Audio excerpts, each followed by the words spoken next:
Well, hello, everybody, and welcome. Welcome to the AI for Everyone Daily Brief. My name is Harrison Painter, and today, if you're a marketer, if you're a CMO, if you're a YouTube content creator, you're going to want to pay attention to this because it just might save you or prevent you from losing thousands of dollars. Let's talk about it. Welcome to the AI for Everyone Daily Brief. Do you have that one friend that told you they kind of cracked the code with AI, with ChatGPT? They could write 400 blog posts an hour, and you would look at them and they would just say, it's passive income, bro.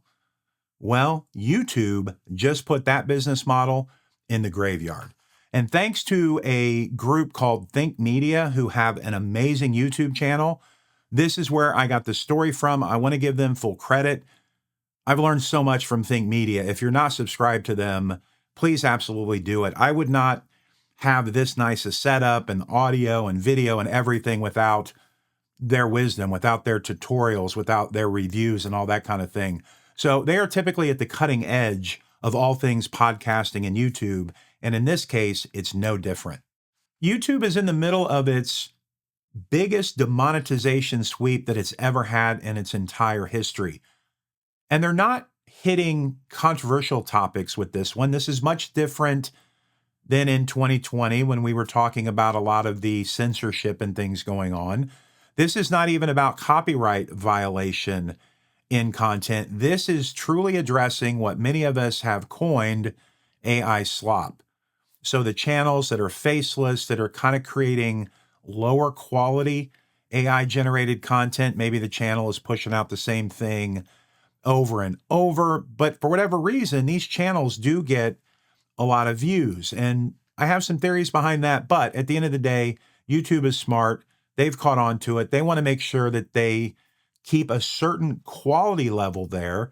And that's what's happening right now. But to show you the extent of how this is impacting everything, 4.7 billion lifetime views here have been wiped off the face of the earth.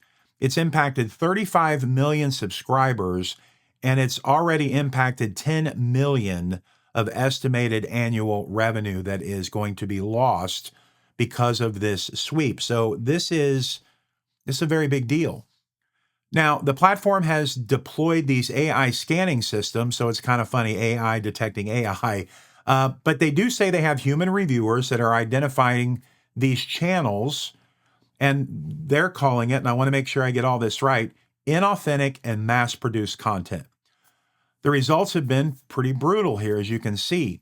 And the thing is, we're not just talking about junk channels, because anytime that you do a sweep and you're using AI, there's going to be some collateral damage involved here. And in this case, Think Media did share both of these. One was a Bible story channel. I've seen this channel. It does a great job of narration and telling stories of the Bible, and some of the, imagery they use is really cool. They were making $30,000 a month with this channel with 500,000 subscribers, and they got hit. Another channel, the exam prep channel. So this is one that just helps you with different exams that you take, gives you the prep work. So another valuable channel. I've created some AI tutorials before that was my synthetic voice, and everything was AI generated. So in this case, if you do that, you want to be very careful right now, because they just lost $7,500 a month in revenue. And what YouTube is saying is they have a very heavy automation pipeline going on here. So this is something that we need to take very seriously if this is the path that you're going down. Now, what is triggering this demonetization? YouTube is using the word interchangeability. Interchangeability. Now, I didn't know what that word really meant either in this context, but the way that YouTube explains it is, if YouTube can swap your channel with 100 other channels and nobody notices, you're at risk. Again, that's why using AI in a generic fashion is detrimental to your long-term viability here, because even if you're using AI, you still need to stand out. You still need to create content that is authentically you, that is different from other people. It cannot just be this copy and paste, everybody sounds the same environment. And right now on LinkedIn, everybody sounds almost exactly the same. It's happening over on YouTube. It's happening over on places like TikTok as well. So we're going to see these platforms clamp down because people aren't going to want to deal with this for very much longer. So the goal here is you need to create things that are very unique. Your voice, think intellectual property, not something that is just a very generic copy and paste format. Tell a better story. So to put this in a little bit more context, think about, and again, interchangeability, that's a word that should be keeping you up at night if you're a content creator. You don't want to create this content farm where everything is based on a formula. You're just pumping out generically the same thing over and over and over. And you can see here on this thing, AI is going to go out, it's going to scrape some data, it's going to generate content, and it's just going to push all that stuff out. Now, I have AI agents that go out and get content for me, brings it in. It actually writes my scripts, my newsletters, all those things. But once I get that product from my agent, I go in and I make all my tweaks and I change it and I try to put it as much in my voice to make it very unique or to tell a story or to put something from my perspective, my opinion, because AI can't duplicate that. Okay, so you want to be what's called wild caught. You want to use your human insight. That's what makes you different from AI. It's your wisdom that you bring to the table. It's your experiences, your insight that makes you different from everybody else.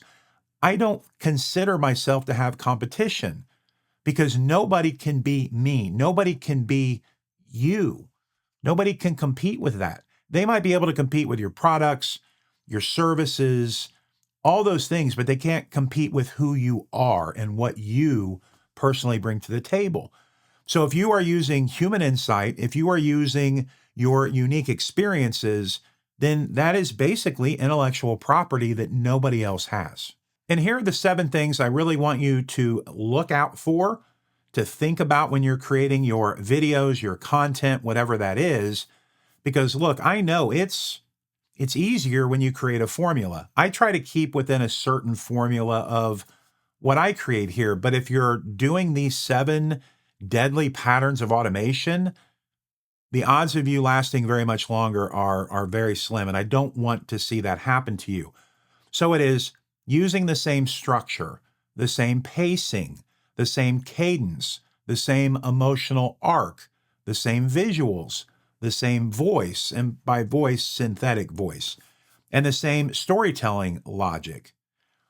So even if a single video is good, and YouTube in the past has always kind of rewarded us if we kind of kept making videos like that, but in this case, it's now hurting you. But keep in mind now, this is not a human making these videos. This is the generic scraping with the same content consistently over and over. It's no different than when you write a blog post or a letter or an email using something like ChatGPT. I hope you are doing well. How many emails have you seen with that? Game changer. They're saying this part out loud. Like there's certain words. They're not doing this, they're doing that, right? There's certain cadences and sentence structures that it uses over and over. So the AI bots can come in and flag that and know that you probably used AI. Now, it's like the M dashes from not that long ago either. Now, it seems that the M dashes have kind of played themselves out. The systems have caught on and they've fixed that. Claude still uses a lot of M dashes. So hopefully we get through that because I know a lot of people do enjoy using them. They can get back to using them without being accused of using AI. But these are all the things that you have to be aware of as you're creating content, as you're creating anything that you're using with AI. Well, let's talk about what you can do and what you probably shouldn't do and actually define what that workflow should look like for you.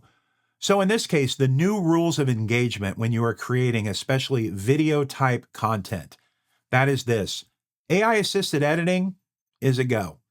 I use a product called Opus Clip. It cuts my long form videos into short form videos. It puts transcription on top of it. It does a lot of work for me that I used to have to do myself.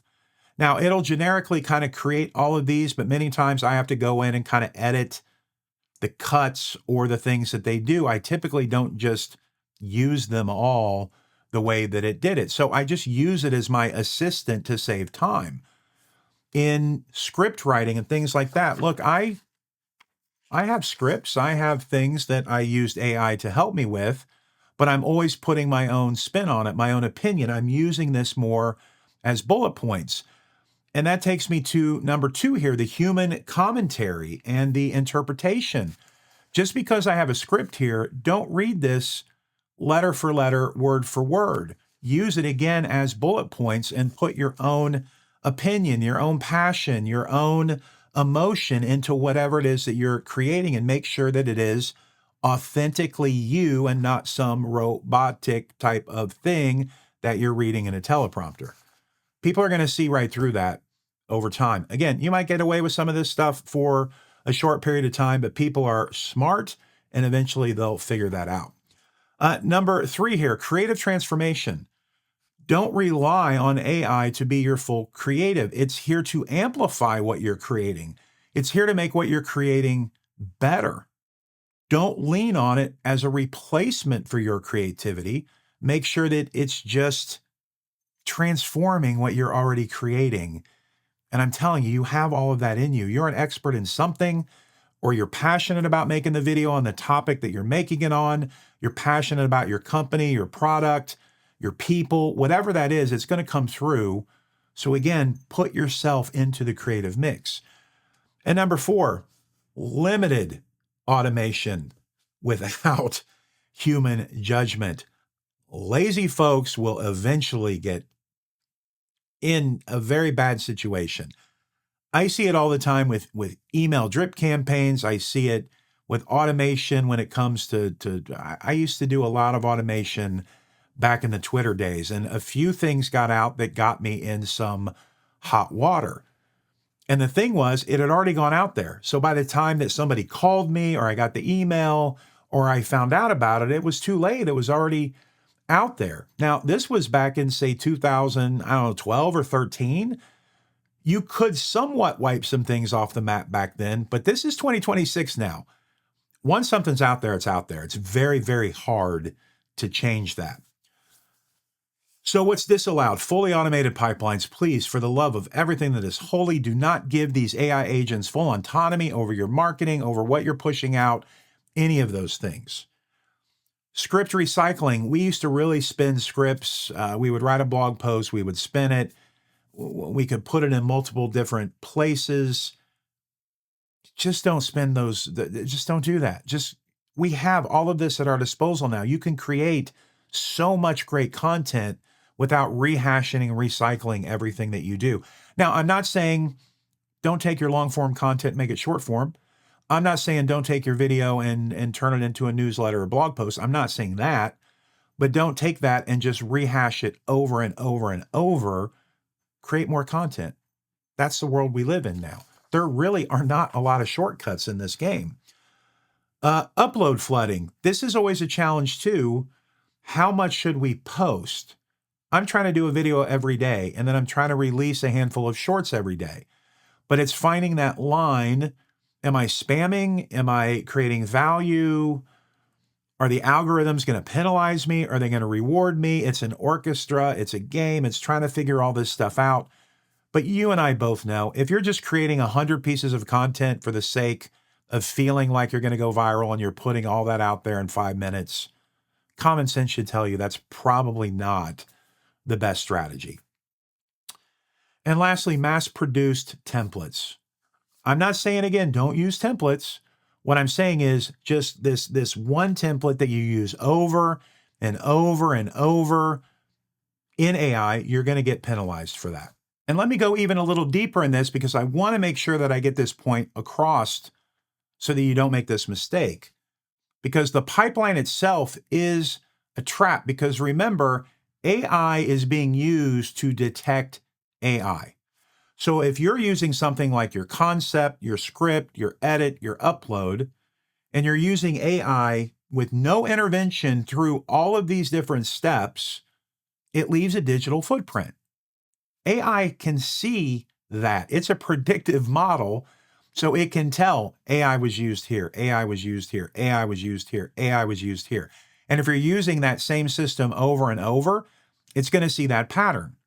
Now, with what I do, it's going to be hard for AI to spot an exact pattern because, okay, well, he's using it a little bit here, but then this doesn't kind of make sense. I can tell this is an AI generated, a redraft of a script or a post or a newsletter or all those different things. And then the fact is, typically I try to change my description if I'm posting on YouTube, I'm posting on LinkedIn, I'm putting up a TikTok, I'm doing all these things. So I want to make sure my descriptions are different, maybe my titles are different, and all of those things. So if AI handles every step of the chain, AI is going to know that you're doing that. And in YouTube's case, they're going to penalize you, demonetize you, and it's going to cost you a lot of money. Now, let me speak to my perfectionists out there who I know enjoy having a template, being very strict with it, trying to make perfect content. Let me speak to my introverts out there who maybe a faceless YouTube channel is something that you want to do or you're doing because you're not comfortable in front of the camera. Okay? There's still a solution for you here. Understand that nothing here has to be perfect. Imperfection is the signal to AI that it's human. Now, I'm not saying go out there and make a bunch of mistakes and, false information and things like that, but you're bumbling over your words. You say and ah a few times too many. You just have some weird quirks with what you're doing or what you're saying. AI is going to know that that's really you, and you're not going to be penalized like some of these other people that are taking this very lazy and easy way out. Now, you can still create this imperfect content using a synthetic voice. You can still use AI. The deck that I'm sharing with you right now was created in Google Notebook LM. It was AI generated, but it was all built on everything that I learned from Think Media and then my own opinion and ideas over the top of it. And I know that nothing about this video is perfect. I try to professionally produce these things, make sure they're high quality, but I also know that they're not perfect. And I honestly do not have the time to make all of this stuff perfect. So I just do the best that I can. I hope it creates value. I hope you learn something. And if you do, this is probably a good time to say hit that subscribe button or leave a comment in the comment section. Another good strategy here is just use AI as an assistant, not as your entire engine. Some more do's and don'ts. Use it for brainstorming, researching, outlining, drafting. You are the human. I know we say human in the loop. Human is the loop. You are the loop, so use it for those things. Do not use it to just generate and publish things without you reviewing it and improving it. And please don't let AI define the creative direction. Let it guide you in a certain way, but you're still the captain of the ship, the pilot of the rocket, whatever that is. Take charge, be in charge, and make sure, again, that it is authentically you. Just be yourself. People are going to love you. And the last thing here is, and any of us in marketing have been preaching this or have been preached to about this, and that's building a brand, building your unique brand, your personal brand, all those different things. That is what's going to separate you from everybody else. If you are going to create an avatar, own that avatar. Think Media talked about Mickey Mouse, right? Mickey Mouse is a whole franchise inside of Walt Disney. Microsoft used to have Clippy. Geico has their Gecko. You could create something like that that is part of your brand of your company, part of your personal brand, and you push that out. Nobody can take that from you, technically. Nobody can take that from you. Make sure you're using colors and all the things that go with branding in your marketing. Be you. Again, it goes back to what I said before. Nobody can compete against you. Great. They can compete against your product, your service, but your brand, your voice, your authenticity, your expertise, nobody can touch you. The next strategy I have for you is making sure you're focused on quality over quantity. Now, let me define that, because by quality, I'm not saying go out and buy $10,000 worth of equipment. You can definitely use your phone to create videos. What I mean by quality is well thought out content, fun content, content that's uniquely you. I can't make 100 videos a day that's authentically me. Now, I could push out 100 videos a day using an AI formula generated, pushing it out, but that's not going to do anybody any good. Quality content, what creates value for your viewers? How can they learn something from what you're doing? How can they apply something right when they're done watching your video that makes their life easier? It makes them more money. It cut costs in their business. It makes them a great recipe for dinner when they're treating their spouse for Valentine's Day coming up. Whatever that is, quality over quantity. Do you think your spouse wants 900 different dishes in front of them, or one well-crafted, prepared with love meal over candlelight where you can just enjoy each other? So quality over quantity. YouTube is going to be cracking down if you're putting out those 20, 30, 40 videos a day. 20 highly crafted videos over a month, over a week, over whatever your time frame is. It could be a couple of months. It's going to be more profitable than if you just push out 100 mass-produced videos. Now, if you're a seasoned professional in some way, this might be common sense to you, but just in case it's not, understand the importance of diversifying everything that you're doing digitally in your business. Now, I do recommend that you really focus and try to dominate one or two channels. So that might be YouTube. It could be taking those YouTube videos and creating shorts for TikTok. It could be dominating LinkedIn or X or Facebook or whatever that is for you. But then diversify. Make sure you're growing an email list. Maybe you want to start a community like a Discord, a Slack channel. We've created the AI Launchpad for people to be able to help folks and train them and build community. So if you do that, and within these channels too, if you have a certain product, we see this a lot on TikTok, you can monetize not just the amount of views, not just the ads, but you can also sell products within those videos as well. So make sure that you are not living and dying by just one revenue stream on one platform, especially one that you don't own, or in this case could get cut and taken from you just like that. Okay, everybody's always looking for the secret formula to success. And here it is. If you are making content, video content, podcast content, TikTok, whatever that is, outwork, outstrategize, outlast. Because the era of lazy AI, it's over. YouTube has laid down the gauntlet for that. And the era of AI augmented creativity, it's here. Take advantage of it. Okay, and before we go, two more things here. I definitely want to share the resource again. I'll put the link to it in the comment section or show notes or description where you see this. But you can go to YouTube right now and search. YouTube is Demonetizing Channels at Scale. It's the Think Media podcast. They are an amazing group. Highly recommend. Hit the subscribe button for those folks. And then a bonus framework. Just plug these three words in like this into whatever LLM that you're using as you're creating, as you're putting all this together. Problem, diagnosis, prescription. That's really, again, the formula to help you just succeed in a world that is, it feels very crazy right now, but there is a lot of opportunity if you take advantage of that. Okay, so our time together has come to an end. I hope you found value here. If you did, please hit that subscribe button. If you have any questions, you can throw them in the comments section. You can visit me at launchreadyai.com, email me, whatever you need. I'm absolutely here for you. Yeah, I think that's it. We're coming up on 25 minutes. I want to respect your time. My name is Harrison Painter. This has been your AI for Everyone Daily Brief Tutorial Edition. And until next time, keep creating, keep innovating, and most importantly, keep up. God bless.